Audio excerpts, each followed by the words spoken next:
चलिए 31 क्वेश्चन है। निम्नलिखित आलोचकों तथा उनकी कृतियों के सुमेलन कीजिए।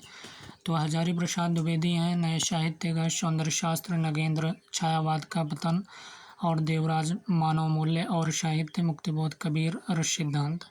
तो इसमें सही कौन सा है? तो नए साहित्य का सौंदर्य शास्त्र जो है 1971 प्रकाशन वर्ष है और ये मुक्तिबोध आलोचक हैं। तो नए साहित्य के सौंदर्य शास्त्र के लेखक कौन है? मुक्तिबोध है। मुक्तिबोध नए साहित्य का सौंदर्य शास्त्र।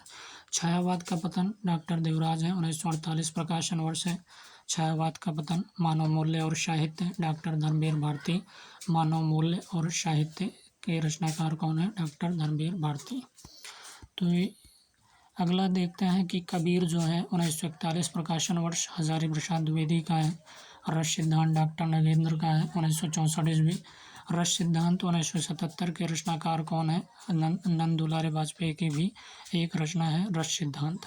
और रस सिद्धांत जो है डॉक्टर नगेंद्र का भी है, 1964 में आलोचना ग्रंथ है ये। अगला क्वेश्चन है 32 है कि पत्रिकाओं का संपादकों के साथ सुमेलन कीजिए। तो हिंदी प्रदीप पंडित जुगल किशोर, बंगदूत निराला, उदंत मार्तंड बालकृष्ण भट्ट, मतवाला राजा राम मोहन राय, रामवृक्ष बेनीपुरी। तो हिंदी प्रदीप की बात करें तो बालकृष्ण भट्ट संपादक हैं और ये मासिक है और प्रयाग से निकलते हैं, 1877 प्रकाशन वर्ष है। बंगदूत की बात करें तो राजा राम मोहन राय संपादक और ये साप्ताहिक और ये कलकत्ता से निकलते हैं, 1829 प्रकाशन वर्ष। उदंत मार्तंड संपादक पंडित जुगल किशोर और ये साप्ताहिक और कलकत्ता से निकलती है और 1826 जो है प्रकाशन वर्ष है। मतवाला की बात करें तो निराला जो है संपादक हैं और साप्ताहिक है, कलकत्ता से निकलते हैं, 1923 प्रकाशन वर्ष है। कवियों और कृतियों का सुमेलन कीजिए। केशवदास, ललित ललाम, मतीराम, रसिक प्रिया, भूषण भावविलास, देव आर्या सप्तशती, देव शिवा बावनी। तो ललित ललाम की बात करें तो 16 ये मतीराम का है, मतीराम का ललित ललाम है और 1661 से 64 प्रकाशन वर्ष है। रसिक प्रिया केशवदास का है, 1591 प्रकाशन वर्ष। भावविलास देव का है, 1689 प्रकाशन वर्ष। शिवा बावनी भूषण का है। आर्या सप्तशती किसका है? गोवर्धनाचार्य का है आर्या सप्तशती रचना। निम्नलिखित पंक्तियों और कवियों के सम्मेलन कीजिए। तो कनक कदली परसिंह समारल तापर मेरु समाने, घनानंद का है। अगला है नैन नचाए कही मुस्काए, लला फिर आयो खेलन होरी। तो ये रसखान का है। अति सूदो स्नेह को मार्ग है। तो विद्यापति का मोर पगा सिर ऊपर राखी हो, गुंज की माल गले पहरोगी। तो मतीराम का पद्माकर का। तो कनक कदली पर सिंह समारज ता पर मेरु समाने, कनक कदली पर सिंह समारज ता पर मेरु समाने, सामने विद्यापति का है। नैन चाहे कहीं मुस्काए, लला फिर आयो खेलन होरी, पद्माकर का है ये। पंक्ति किसका है? पद्माकर का कि नैन चाहे कहीं मुस्काए, लला फिर आयो खेलन होरी। अति सूधो स्नेह को मार्ग है, घनानंद का है ये। अति सूधो स्नेह को मार्ग है। मोर पखा सिर ऊपर राखी हूँ, गूंज की माल गले पहरोंगी। मोर पखा सिर ऊपर राखी हूँ, गूंज की माल गले पहरोंगी। ये रसखान की पंक्ति है। नृपति नयन कमलनी बूधा, चितवत बाशर जाए, हृदय कमल में हरि लें, कमल मुखी कमलाए। ये मतीराम का है और सतसही से है। 35 क्वेश्चन निम्नलिखित काव्य पंक्तियों कवियों से सुमेलित कीजिए। तो स्नेह निर्झर बह गया है, प्रसाद का है। ओ वरुणा की शांत कछार, हरियोत का। सखी वे मुझसे कहकर जाते, निराला का। दिवस का अवसान समीपता, मैथिली शरण गुप्त, महादेवी वर्मा। तो स्नेह निर्झर बह रहा था, बह रहा है, स्नेह निर्झर बह रहा है, ये निराला का पंक्ति है। अरे वरुणा की शांत कछार, तो अरे वरुणा की शांत कछार ये पंक्ति जयशंकर प्रसाद की है। सखी वे मुझसे कहकर जाते, मैथिली शरण गुप्त की पंक्ति है। दिवस का अवसान समीप था, हरियोत की पंक्ति है। मिलन का मत नाम लो, मैं विरह में चिरूं, महादेवी वर्मा की पंक्ति है।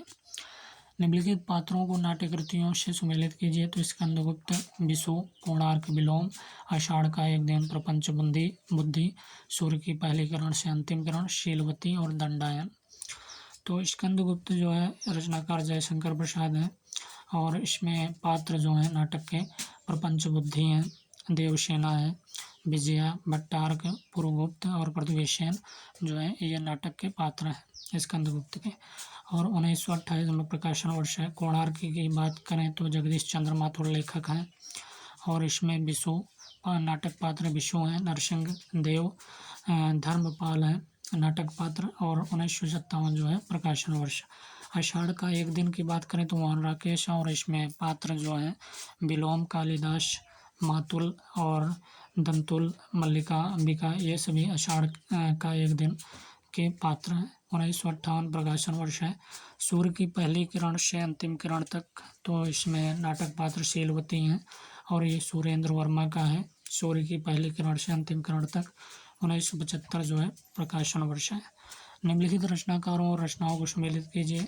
तो जैनेन्द्र का वेदिन, निर्मल वर्मा जूठन, ओम प्रकाश वाल्मीकि, आओ पेपे घर चले, प्रभा खेतान, मुक्तिबोध, यह पथ बंधु था। तो इसमें से सही क्या है? तो मुक्तिबोध के रचनाकार कौन है? जैनेन्द्र है। और यह क्या है? उपन्यास है। 1965 प्रकाशन वर्ष। वेदिन क्या है? निर्मल वर्मा का रचना है। उपन्यास ये भी 1964 प्रकाशन वर्ष। और जूठन जो है ओम प्रकाश वाल्मीकि का आत्मकथा है 1997 ईस्वी। आओ पेपे घर चलें तो ये प्रभा खेतान का है 1990 ईस्वी उपन्यास है। और मुक्तिबोध किसका है? जैनेन्द्र का उपन्यास 1965 ईस्वी। निम्नलिखित कवियों और कृतियों को सम्मिलित कीजिए। तो सुमित्रा नंदन पंत, लाहिर, जयशंकर प्रसाद, स्वर्णधूलि, निराला, एकांत संगीत, हरिवंश राय बच्चन, बावरा, हेरी, अर्चना। तो स्वर्णधूलि की बात करें तो सुमित्रा नंदन पंत कवि हैं 1947। लाहर की बात करें जयशंकर प्रसाद हैं 1933। अर्चना की बात करें तो निराला 1950 ईस्वी। एकांत संगीत की बात करें तो हरिवंश राय बच्चन है 1939। बावरा हेरी अज्ञे की है 1954 ईस्वी। अब निम्नलिखित अवतरण को ध्यानपूर्वक पढ़ें और उससे संबंधित प्रश्न संख्या 39 से 43 के उत्तरों के दिए गए बहुविकल्पों में सही विकल्प का चयन करें। तो शासन की पहुंच प्रवृत्ति और निवृत्ति की बाहरी व्यवस्था तक ही होती है। शासन की पहुंच प्रवृत्ति और निवृत्ति की बाहरी अवस्था तक ही होती है। उनके मूल या मर्म तक उनकी गति नहीं होती। भीतरी या सच्ची प्रवृत्ति निवृत्ति को जागृत रखने वाली शक्ति कविता है, जो धर्म क्षेत्र में शक्ति भावना को जगाती रहती है। भक्ति धर्म की रसात्मक अनुभूति है। अपने मंगल और लोक के मंगल का संगम उसी के भीतर दिखाई पड़ता है। इस संगम के लिए प्रकृति के क्षेत्र के बीच मनुष्य को अपने हृदय के प्रसार का अभ्यास करना चाहिए। जिस प्रकार ज्ञान जो है निरस्ता के प्रसार के लिए है, उसी प्रकार हृदय भी रागात्मिकता वृत्ति के प्रसार के बिना विश्व के साथ जीवन का प्रकृति सामंजस्य घटित नहीं हो सकता। जब मनुष्य के सुख और आनंद का मेल शेष प्रकृति के सुख सौंदर्य के साथ हो जाएगा, जब उसकी रक्षा का भाव तृणकुल में वृक्ष, लता, पशु पक्षी, कीट पतंग सबकी रक्षा के भाव के साथ समन्वित हो जाएगा, तब उसके अवतार का उद्देश्य पूर्ण हो जाएगा और वह जगत का सच्चा प्रतिनिधि हो जाएगा। काव्य योग की साधना इसी भूमि पर पहुँचाने के लिए है। देखिए, भक्ति किसे कहते हैं? भक्ति धर्म की रसात्मक अनुभूति को कहते हैं। 40 क्वेश्चन है कि अपने मंगल और लोक के मंगल के संगम के लिए मनुष्य को अपने हृदय के प्रसार का अभ्यास कहाँ करना चाहिए? तो प्रकृति के क्षेत्र में। अपने मंगल और लोक मंगल के संगम के लिए मनुष्य को अपने हृदय से प्रसार का अभ्यास प्रकृति के क्षेत्र में करना चाहिए। शासन की पहुँच कहाँ तक होती है? तो ये प्रवृत्ति निवृत्ति की बाहरी व्यवस्था तक। शासन की पहुंच प्रवृत्ति और निवृत्ति की बाहरी व्यवस्था तक ही होती है। शासन की पहुंच प्रवृत्ति और निवृत्ति के मूल या मर्म तक नहीं होती। किस वृत्ति के प्रसार से संसार के साथ जीवन का प्रकृति सामंजस्य घटित होता है? तो सही रागात्मिकता वृत्ति के प्रसाद से। रागात्मिक वृत्ति के प्रसार से संपूर्ण संसार के साथ जीवन का प्रकृति सामंजस्य घटित होता है। 43 क्वेश्चन है कि धर्म के क्षेत्र में शक्ति भावना किससे जागती है? तो कविता की शक्ति से। धर्म के क्षेत्र में शक्ति भावना कविता शक्ति से जागृत होती है। कथोपकथन की बात करेंगे तो 44 क्वेश्चन है कि स्थापना असर्शन है कि मिथक मानव इतिहास को समझने का द्वार है। मिथक मानव इतिहास को समझने का द्वार है और तर्क है क्योंकि ये इतिहास के बाद तथ्यात्मक होती हैं। तो डी सही है, ए और आर दोनों गलत हैं। मिथक समाज में व्याप्त एक कल्पना है जिसका पालन हमारा समाज करता है। भूतकाल में हमारे पूर्वजों द्वारा जो नियम कानून अथवा लोक प्रथाओं का प्रारंभ हुआ उसी को मिथक कहते हैं। मिथक का कोई साक्ष्य या प्रमाण नहीं मिलता। मिथक क्या है? काल्पनिक होता है। मिथक हर समाज और देश का अलग अलग होता है। मिथक काल्पनिक होता है, तथ्यात्मक नहीं होता है। स्थापना है कि पश्चिम के नए ज्ञानोदय ने बहुस्तरीय वर्चस्ववाद को बढ़ावा दिया, क्योंकि उसी कारण साहित्य में विकेंद्रीकरण का प्रवृत्ति बढ़ी। तो सी सही, ए और आर दोनों सही है। पश्चिमी देशों के नए ज्ञानोदय के कारण साहित्य विश्व में चारों ओर फैला। पश्चिमी देश विकसित देश का शिक्षा स्तर मनोवैज्ञानिकता, दार्शनिकता, सामाजिक यथार्थवाद उच्च कोटि का माना जाता है। पश्चिम के साहित्य द्वारा संपूर्ण विश्व में ज्ञान की धारा प्रवाहित हुई। 46 है कि रहस्यवाद की कविताओं में सबसे अधिक व्यक्तिजनक दो बातें होती हैं। भावों में सच्चाई का भाव और व्यंजना की कृत्रिमता, क्योंकि भावों का संबंध जो है विशुद्ध अध्यात्म से होता है। तो इसमें बी सही है, ए और आर दोनों गलत हैं। रहस्यवाद की कविताओं में धर्म दर्शन को स्वीकार किया गया है। रहस्यवाद के अंतर्गत आने वाली रचनाएं में शब्द कला, वासनात्मक प्रणयोद्गार, वेदना विवृत्ति, सौंदर्य संगठन, मधुचर्या, अतृप्ति व्यंजना इत्यादि की अधिकता रहती है। रहस्यवाद में भाव मन से जुड़े होते हैं। 47 है कि साधारणीकरण की अवस्था में सामाजिक या दर्शक भाव मुक्त होकर एकाग्र चित्त में रस का अनुभव करता है, क्योंकि इसीलिए पश्चिमी नाट्य चिंतक ब्रेख्त ने भी इस बात का समर्थन किया है। तो बी से ए और आर दोनों से है। रस में साधारणीकरण की अवधारणा सर्वप्रथम भट्टनायक ने प्रस्तुत किया। साधारणीकरण की अवस्था में सामाजिक या दर्शक भाव से मुक्त होकर रस की अनुभूति करता है। रस सूत्र के व्याख्याता भारतीय काव्य शास्त्री कौन है? भरतमुनि है। 48 क्वेश्चन है कि कला सौंदर्य का विधान करती है। कविता में असुंदर और कुरूप वस्तुओं का वर्णन भी कलात्मक सौंदर्य के अंतर्गत आता है। तो सी सही है। ए सही है लेकिन आर गलत है।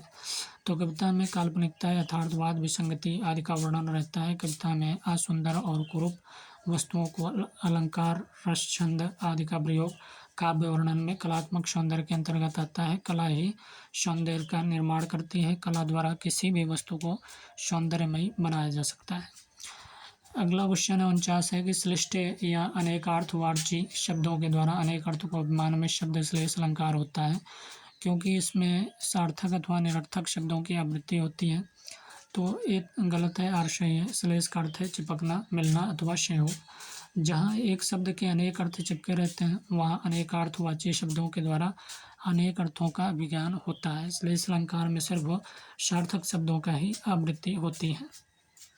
50 क्वेश्चन है कि जो जो सभ्यता बढ़ती गई त्यों त्यों मनुष्य की ज्ञान सत्ता बुद्धि व्यवसायात्मक होती गई, क्योंकि इसमें भाव सत्ता का अभाव है। तो बी सही है। ए सही है पर आर गलत है। मानव का विकास उसकी बुद्धि ज्ञान पर निर्भर करती है। जैसे जैसे सत्यता अर्थात सत्य का प्रभाव बढ़ता है वैसे वैसे मनुष्य की ज्ञान सत्ता में बढ़ोतरी विकासात्मक प्रक्रिया के तहत होती गई। भाव सत्ता की वृद्धि वहाँ होती है जहाँ प्रेम, श्रद्धा अथवा सम्मान होता है। तो ये सही है।